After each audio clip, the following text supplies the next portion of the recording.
I was scrolling through my husband's online purchase history on a random evening, trying to recall where he usually ordered the special coffee pods he liked. My fingertip hovered over the screen when I saw the listing, a diamond engagement ring. I felt every muscle in my face tense. I hadn't asked for a new ring, and there was no anniversary or vow renewal in the works. My cheeks felt hot, like all the blood in my body rushed up at once. My breath caught somewhere in my chest. At that moment, I was both desperate to find an explanation and terrified to even consider the most obvious one. He came home a few hours later, tossing his jacket on the sofa like it weighed a ton. I watched him discreetly from the living room doorframe. He fiddled with his phone, looking nervous. My hands pressed against my sides, palms damp with sweat. We'd been married for 4 years, and while our marriage had its ups and downs, I'd never imagined he could be planning to propose to someone else. Yet that listing haunted me. I couldn't muster a friendly greeting. Instead, I forced out a question in a voice that sounded thinner than usual. Did you buy something interesting online? He glanced up, offered a half-smile, then just said he'd picked up a new winter coat on sale. My heart hammered at his lie, but I didn't press. I only nodded, fists clenched so tightly that my nails bit into my palms. I couldn't let this go. The next day, I planned to check his transactions in detail. He had once linked his email to my old tablet. My hands trembled slightly as I pulled up the account. There it was again, a purchase from a jewelry store, with a final payment that included the words custom engagement setting. Bile rose in my throat. My mind raced with questions. Who was she? How long had this been going on? I felt my shoulders quake, every breath unsteady. This was no misunderstanding. He'd deliberately paid for an engagement ring. In a daze, I skimmed for clues, but nothing else in those old emails gave me a name. I shut the tablet, feeling an unsteady surge of determination. I made myself focus on practical steps. My heart pounded, but I forced my mind to stay methodical. First, I needed evidence, screenshots, bank statements, anything that could prove what he was up to in case this situation escalated legally. A new ring wasn't only about romance. It was about potential financial betrayal, especially if he was pooling marital assets for some affair. My fingers danced across the tablet, capturing screen after screen. Each image left my stomach in tighter knots. I caught sight of my own reflection in the dark screen afterward, tense mouth, clenched jaw, a gaze that almost didn't look like mine. The following night, he started being more secretive, walking around with his phone pressed to his chest, stepping into the hallway whenever it rang. A tense energy crackled in the house. He'd snap at small things, like me asking what he wanted for dinner, then walk off, as though he held 1,000 secrets behind his dark, guarded eyes. My heart pounded every time he disappeared into another room, because I suspected he might be on the phone with her. I stared at the walls, feeling the house itself growing cold. Our marriage had been so familiar for years, now it felt like living with a stranger. I was determined not to remain in the dark. But I also wondered how much truth I could handle before it utterly broke me. I started searching in the more traditional corners of suspicion, his car glove compartment, the pockets of his jackets, the drawer in his office that he always kept locked. My pulse hammered when I finally pried it open with an extra key. Inside were old receipts, some of which listed dinners for 2 at places we never went together, a small velvet pouch with a stone that looked suspiciously like part of a set for that ring, and worst of all, a series of scribbled notes with a woman's initials. I swallowed hard. I recognized those initials. They belonged to a co-worker of his, someone I'd met briefly at a company event, a woman who'd been polite but aloof. My head spun, recalling how she'd avoided much conversation with me. My nails dug into the sides of the desk, the wooden edges creaking under my grip. Rather than confronting him immediately, I decided to see if he'd keep lying. That evening, I breathed shallowly, my mind racing, as I asked him how work was going. I pretended I was just being conversational.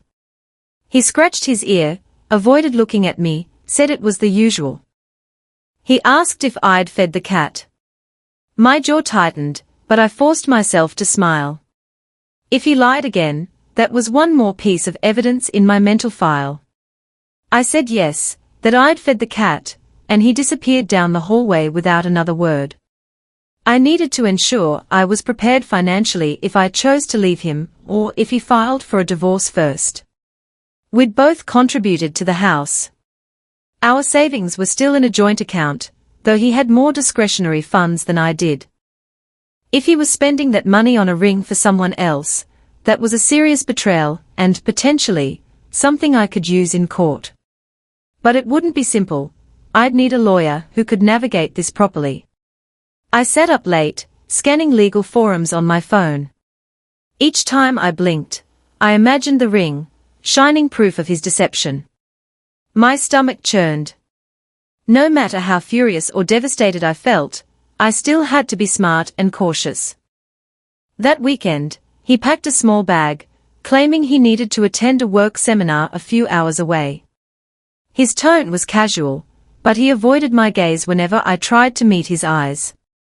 He even told me not to worry if he didn't answer my messages right away. Apparently the schedule would be busy. My lips were pressed so hard together I tasted my own blood. I remained calm, nodded, even offered a subdued, good luck. The second he left, I felt the emptiness of the house engulf me. I leaned against the door and exhaled shakily. My mind was screaming at me to do something, anything. I rushed to call a friend who'd gone through a complicated divorce. She recommended I gather bank records and any documentation before he could hide it. On her advice, I also considered the possibility that he might try to open a separate account under his name only. So I called our bank, explained I wanted detailed statements for the past year. My voice didn't shake, but my legs did, pressed hard into the kitchen floor. I tried to be friendly with the customer service rep, forcing laughter between words, hoping she wouldn't sense the raw panic beneath. In a few minutes, I had begun the process of retrieving every transaction. I also scheduled a consultation with a local attorney who specialized in family law. My heart pounded in a conflicting swirl of desperation and grim resolve. This was all so surreal, but I had no choice. When he came back from his seminar, I watched him step through the front door, hair slightly disheveled, a sly tension in his expression. He tried to kiss my cheek. My jaw clenched involuntarily, and I jerked away. He raised an eyebrow, as though surprised by my chilly reception. For a split second, I almost confronted him, almost shouted the name of the woman from those scribbled notes. But I felt a trembling in my legs. My friend's words echoed in my head, "Get your evidence lined up. Don't let him push you into a corner until you know exactly how you'll fight back." So instead, I turned away, ignoring the look of confusion that crossed his face. My stomach twisted, but I remained silent. I showed up at the attorney's office on a windy Tuesday afternoon, wearing a scarf that kept flipping into my face. My heart pounded with each step up the worn stairs. The waiting room smelled like fresh coffee, though my stomach was too unsettled to want any. After a few minutes, I was ushered into a tidy office where a calm, steady-faced lawyer greeted me. She listened intently as I spilled my story, my voice trembling only once when I described the ring. I placed the screenshots and bank statements on the table, my fingertips leaving damp traces on the paper. The lawyer's eyes narrowed at one line, the amount spent on that custom ring. She took a methodical tone, explaining how, in our state, spending large sums of joint money on an affair could be considered dissipation of marital assets. But it wasn't always an open and shut argument. I'd need solid proof that he'd diverted funds specifically for this secret engagement. And if it turned out the money came from his separate personal account, like an inheritance, or a fund that predates our marriage, my claim would be weaker. She said we needed a forensic examination of finances, which could get complicated if he tried to hide or funnel money. My thoughts buzzed with frustration. None of this would be simple. Even if I wanted to leave him right now, I could be stuck in a lengthy legal process to ensure I wasn't cheated out of what was rightfully mine. I asked if we could freeze the joint account. She explained that freezing it outright might prompt a reaction from him.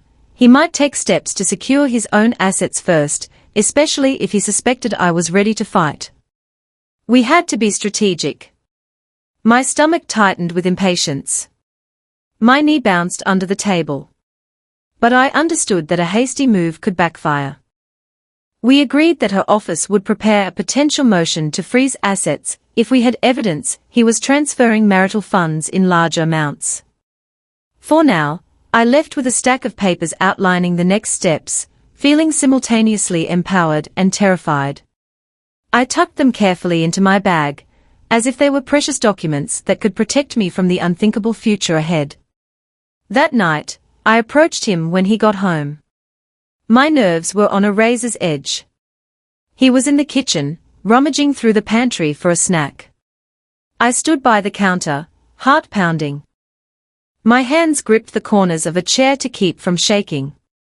I mentioned how I'd like us to talk about our joint savings, maybe do some budgeting together. He froze, turning his head only slightly. I noticed the tension in his shoulders. "Why?" he asked. I forced a casual tone. "I just want to be sure we are on track, especially for future plans." He swallowed audibly, then made an offhanded remark about trusting each other. I watched him closely, his breathing got shallower, his voice tight. Every inch of me felt ready to burst with accusations, but I held back. I needed to remain one step ahead, which meant not tipping him off. My approach was to feign normalcy while I quietly built my case. I followed my lawyer's advice, started tracking every dime, scanning every receipt I found.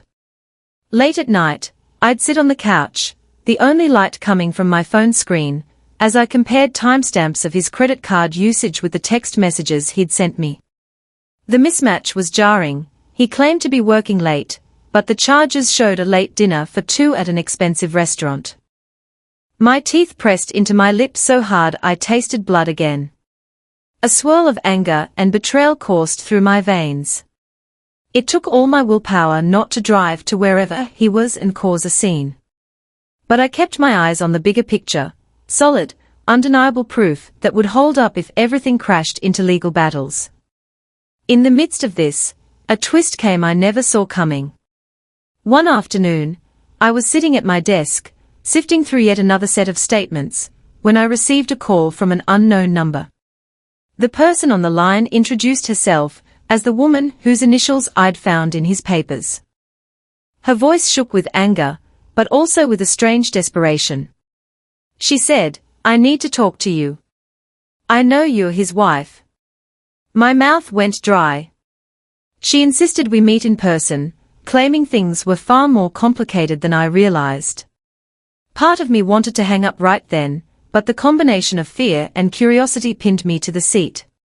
My throat felt tight as I agreed to meet her at a cafe downtown. I arrived first, my pulse a relentless drum in my ears. I chose a corner table.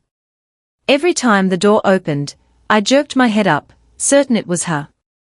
Finally, a tall woman in a neat blazer walked in.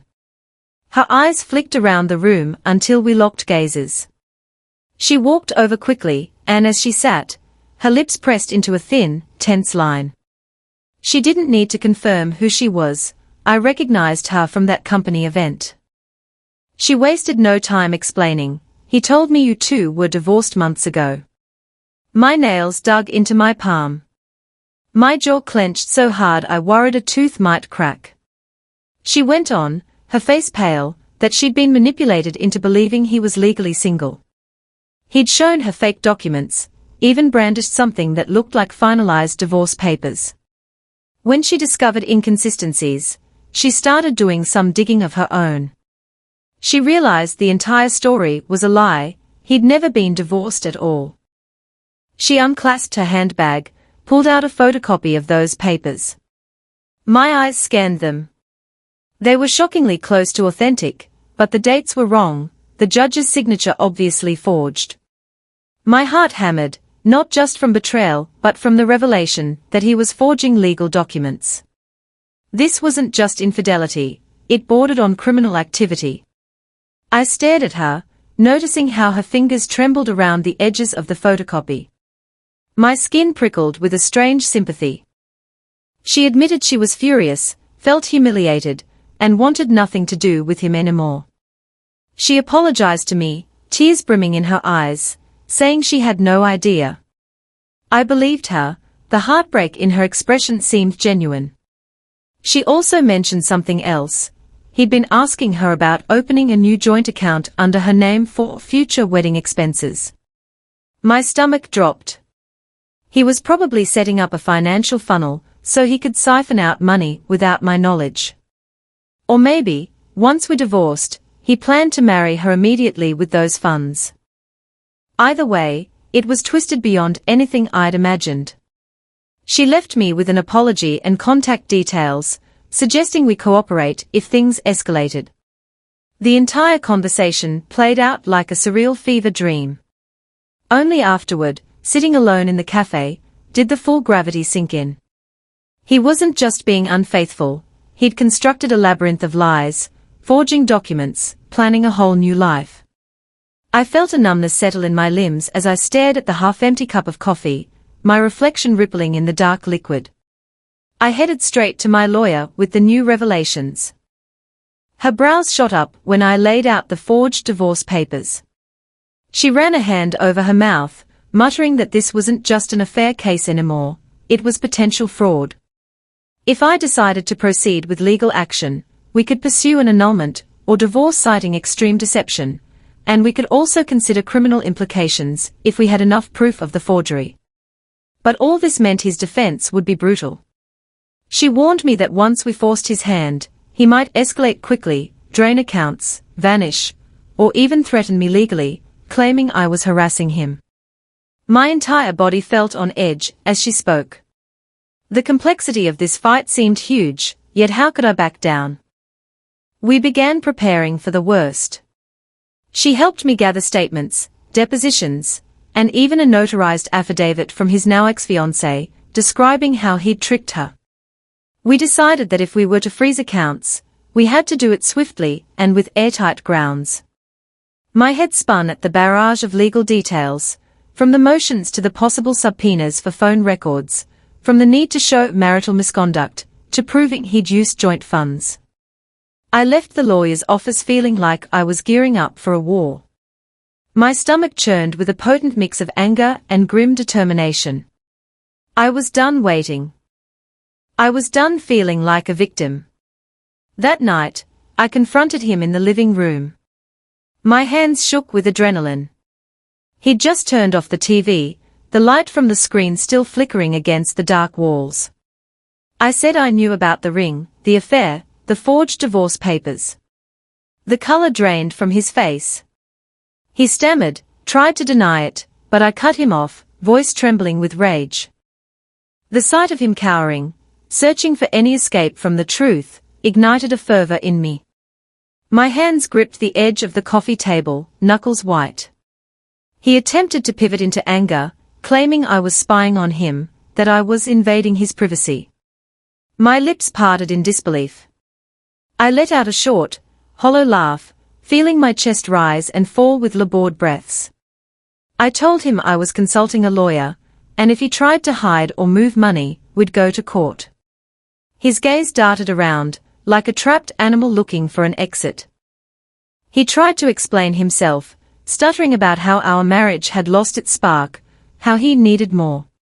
He said he hadn't planned on telling me about the ring until after he'd secured some arrangements. It was all so cold, so calculated.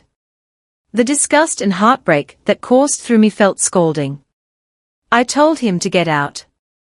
He glared, grabbed his coat, and slammed the door, but not before snarling that I'd regret getting lawyers involved.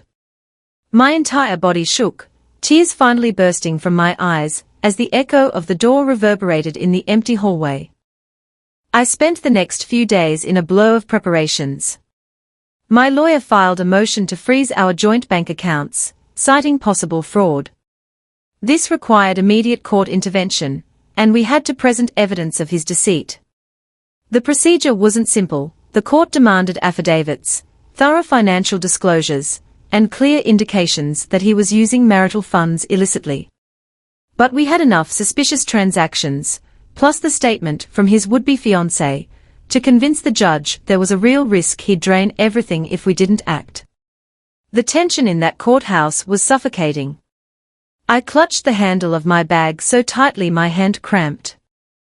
He showed up with his own lawyer, looking startled but defiant. Watching him across the aisle, I felt a sickening swirl of heartbreak and anger. His lawyer tried to argue there was no proof he was doing anything illegal, that I was overreacting out of jealousy. But once my attorney started itemizing each piece of evidence, payments to a jeweler, receipts for romantic dinners labeled as business expenses, that partial deposit on a secret joint account, and the sworn statement from the other woman, his confidence visibly cracked. The judge decided to implement a temporary freeze on major withdrawals while we sorted this out, which meant he couldn't access large portions of our shared funds. My entire body shook with relief at the ruling, though I felt no triumph. This was just a measure to stop him from financially crippling me before a formal divorce. Even so, I felt the tension in my chest loosen a fraction as I left the courthouse. He cornered me in the hallway, ignoring the presence of his lawyer. His jaw was set, eyes blazing. He hissed that I was humiliating him, and that I didn't know what forces I was messing with. My heart pounded, but I stared him down, refusing to flinch. I told him I'd had enough of his lies. His lawyer dragged him away, but the venom in his glare warned me he wasn't about to go quietly. My limbs felt shaky the rest of the afternoon. I clutched my phone, half expecting him to call with more threats, but the silence only deepened my dread. The legal scuffle turned uglier the next week. He filed a response accusing me of mismanaging our marital funds, claiming I was the one who'd drained our accounts without his knowledge. It was a blatant lie, but it forced another round of court hearings, depositions, evidence presentations. Meanwhile, he apparently tried to open credit lines in his name only, possibly hoping to keep access to resources while the freeze was in place. I kept in close contact with my lawyer, who assured me we could fight back if he committed fraud. Each day felt like a battlefield. I'd wake up early, heart pounding, check my phone for any new development, any new curveball he or his lawyer might throw at me. Amid the chaos, I found unexpected support from his ex-fiancée, who provided even more messages he'd sent, implicating him in forging those divorce papers. She testified that he'd boasted about having nothing to lose, because he was confident he could outsmart me. She sounded bitter, but resolute, wanting to ensure he faced consequences for using her as a pawn in his twisted plan. Hearing that he'd told another woman how little he valued me stung. There were moments I'd have to pause mid-conversation with my lawyer, pressing a trembling hand to my chest to slow my breathing. Anger and heartbreak tangled inside me, each fueling the other. Eventually, the judge reviewed the new evidence and allowed me to maintain the asset freeze until final divorce proceedings, or a settlement. My husband's face, sitting across from me in court, looked more haggard each time. He knew he was cornered financially. The ring he'd purchased was now in legal limbo, potentially traceable, as a misappropriation of marital property. The judge even brought up the possibility of awarding me a larger share of the assets if it was proven he'd deceitfully spent marital money on an engagement ring for another woman. The legal path was messy, weeks of back and forth with bank statements, affidavits, an avalanche of paperwork that left me exhausted and hollow-eyed. But I refused to quit. The memory of that velvet pouch in his locked drawer burned like a brand in my mind, driving me forward. In a surprising turn, he finally reached out through his lawyer, hinting at a willingness to negotiate. Maybe he realized that forging documents and lying about finances could land him in deeper legal trouble than a simple affair might have. We arranged a settlement conference. My legs felt stiff as I walked into the conference room. 2 attorneys, a mediator, and the 2 of us. I could see the tension in the lines of his face, the way his mouth was set. There were moments I recalled the early days of our marriage, how he used to laugh so openly. That memory felt like a ghost now. We hammered out terms for hours. His lawyer tried to minimize the significance of the ring purchase, spinning it as a personal expense he'd intended to reimburse. My lawyer calmly countered with the mountain of evidence showing how he concealed funds and lied about our marital status. At one point, I found my nails digging into my wrists just to keep myself steady. The mediator insisted we find common ground or risk dragging this through a full-blown trial. My husband's eyes flicked to me occasionally, as though gauging how broken I was. But I kept my features rigid, refusing to give him any sign of defeat. Eventually, under pressure, he caved on several financial points, agreeing to pay me a considerable sum in the final settlement to compensate for all the money he diverted. The ring, ironically, was appraised and factored into the calculations. Though it held no real sentimental worth for me, it felt more like a trophy from a battle I never asked to fight. As we neared a final agreement, I expected to feel triumphant, but what coursed through me was a deep sadness and exhaustion. The man I once loved, who I trusted, had used our shared life to plan a future with someone else, someone he also deceived. My eyes stung, but I forced myself not to cry in that room. I wanted to end it all with dignity. We signed preliminary documents and agreed on a date for the official divorce hearing. The day the divorce was finalized, I sat in the court's waiting area with a sense of detachment, like I was watching the end of someone else's story. When the judge pronounced our marriage legally over, I felt my shoulders quake, but I bit the inside of my cheek to hold back any tears. He walked out of the courtroom without a glance in my direction. I stood by the wooden bench, momentarily unable to move. My lawyer patted my arm gently, the only gesture of comfort available. Walking outside, I felt the fresh air hit my face. A strange hush settled over me, like the emotional storm had finally passed. Everything we'd built, our home, our routines, our marriage, had crumbled. But I'd managed to salvage my financial stability, thanks to the freeze and the settlement. That was a relief, though it felt hollow in the moment. I still had to sell our house, split certain belongings, then figure out what my life would look like as a newly divorced woman. In the weeks after, I found a new apartment across town. Moving in was messy, not just physically but emotionally. Every time I unpacked a box, I found old souvenirs of our life together, photos, mementos from vacations, receipts from the days we used to be happy. My hands would shake as I placed them in a discard pile. Sometimes, I lingered over them, chest tight. But then I remembered the ring he'd bought for another woman, the coldness in his eyes. That memory stiffened my spine, reminded me that my entire future stretched ahead, waiting for me to embrace it without his betrayal lurking in every corner. One afternoon, I found a small box I'd never noticed before. Inside was a matching coffee mug set we'd planned to use for some special time after a big milestone. A milestone that never came. I felt my throat constrict, but I also noticed how my hands remained steady this time. This was the final piece of the past that I needed to let go. I left it in the trash without a backward glance. People ask if I feel vindicated about the settlement, or about unmasking him in court. Sometimes, there's a trace of satisfaction in remembering how his lies unraveled, how he was forced to face consequences he never expected. Yet the dominating emotion is a sober acceptance. My life was ripped apart, but I chose not to let his betrayal destroy me. I stood up for myself legally and emotionally, ensuring he couldn't simply waltz off with everything we built. It was messy and painful, but I proved that his secrets and forged papers wouldn't silence me. Now, as I settle into a quieter routine in my new place, I feel the steady rhythm of hope returning. I've set up my own bank account separate from anything that ties me to him, established new passwords, and begun a path that's entirely my own. Every once in a while, I catch myself tensing at the memory of that engagement ring purchase, but I remind myself how far I've come since then. Life's not about the illusion someone else spins for you, it's about finding your own footing when those illusions shatter. And I did. Despite the heartbreak, I'm here, breathing and ready to face whatever comes next.